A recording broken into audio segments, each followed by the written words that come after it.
This is real sports betting, and if you like these videos I make on sports wagering, do me a favor and push that like, push that subscribe, push that follow, and push that notification. That way you'll be the first to get these videos when I drop them. I don't know when I'm going to drop them, so push that notification. Okay, I'm going to do a recap, and then I'm going to give some sporting tips and some of my betting rules. Okay, so the recap, I went 0-2 last week. I had Orlando and plus 400. Orlando played real good in that game, but they faded at the end. And then I had Houston 8.5, and they were not able to cover that point spread. They won the game, but wasn't able to cover the point spread. So I went 0-2 last week. And let me give you some of my sports tips and sports betting rules. Okay, so my tip is if you use my particular games that I give out 2 free picks a week, and that is 8 picks a month, and that is 96 picks in a year. Actually, that's all you really need to be profitable. It's about 100 picks a year. But if you use my particular picks, you should have either a sports book or a bankroll for those games. You should never mix different strategies together. You will never get truly the data that you need to know if these particular systems work, whether you have more than one. And I suggest you should have more than one handicapping or systems. You should always separate those as far as your bankrolls. Okay, that way you'll know, you'll keep the data and know which is good and which isn't. Okay, my betting rules are this: you should never. This is my style. Let me rephrase it. I never bet no more than 4% on my current bankroll on any particular event. I never want my emotions to be all over the place because I bet too much on one particular event. Also, I don't want to crush my bankroll on one particular event. I want these particular events to just be what it is, an event, nothing special. It's a game. I won, I lost. And then just like a pitcher in baseball, you put that win, you put that loss behind you because you got another game to pitch.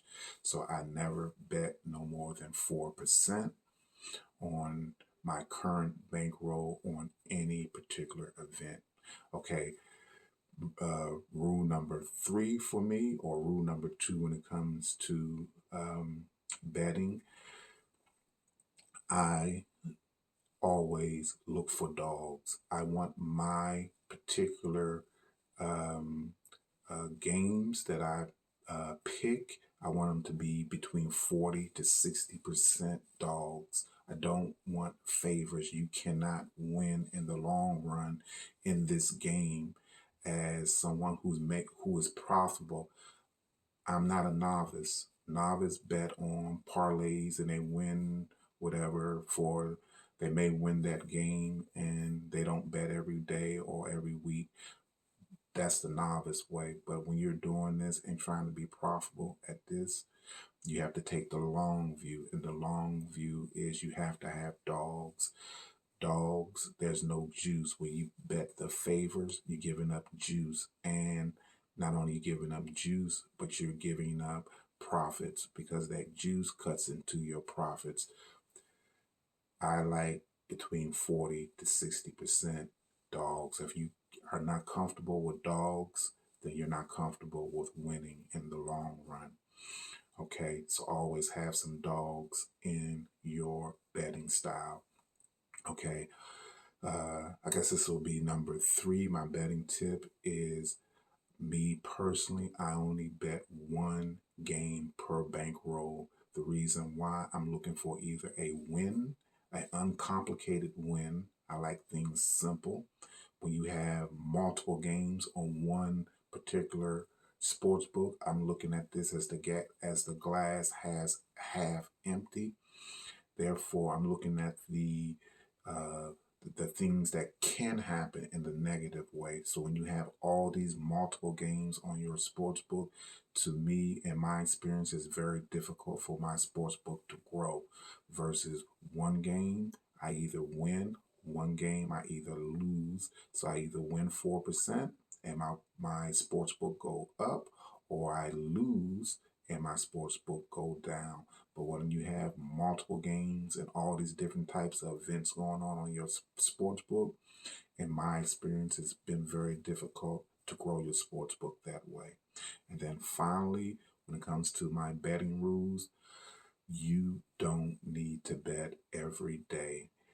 If you have a particular system, a particular handicap style, and you look at the board and none of these events fit that criteria, why are you betting? Every time you make a bet, you are risking your money, you're risking your bankroll. These events should be in your favor, okay? This is still a coin flip, but your edge as a bettor, all we need is 53% wins if you have dogs to be profitable at the end of the year. So why would you bet on a game that there is no edge for you because that game doesn't fit your criteria? Less is always more in sports wagering. Only bet a game that fits your criteria. Okay, so that's enough preaching. Okay, so let me go with my matchup for today. I have the visiting Toronto Raptors versus the Portland Trailblazers. Toronto comes in as the road dog at 7. I'm going to take Toronto, but I'm not taking a 7. I believe Toronto is going to outright win this game. So I'm going to take the money line, the plus 200. Let me give you a couple of reasons why. First, this game fits one of my criteria, which is I like revenge matchups. The last time these two teams played in March, Toronto beat them. Portland beat them. So I believe it should be some payback here with Toronto. And let me give you some reasons why. These two teams are going in different directions. We have Toronto, who is in the 11th spot in the play-in, and then we have Portland, who is in the 13th spot in the play-in. So we have Toronto, who has something to play for. They're trying to get into the play-in, and they have Chicago in front of them. And when you look at Chicago and their situation, Toronto is really telling themselves, you know what, we can get into this play-in and have a shot in playing into the playoffs. So Toronto has something to play for. Portland, they don't have anything to play for, although Chauncey will keep them motivated, but psychologically, they're done for the season, in my opinion. And then finally, the trajectory of these two teams, we have Toronto, who is 6-1 in their last 7 games, and then we have Portland, who is 1-6 in their last 7 games. So I'm going with the trend with Toronto winning, and then I'm gonna go with Portland. I'm going against Portland, and I'm gonna go with the trend that they keep losing.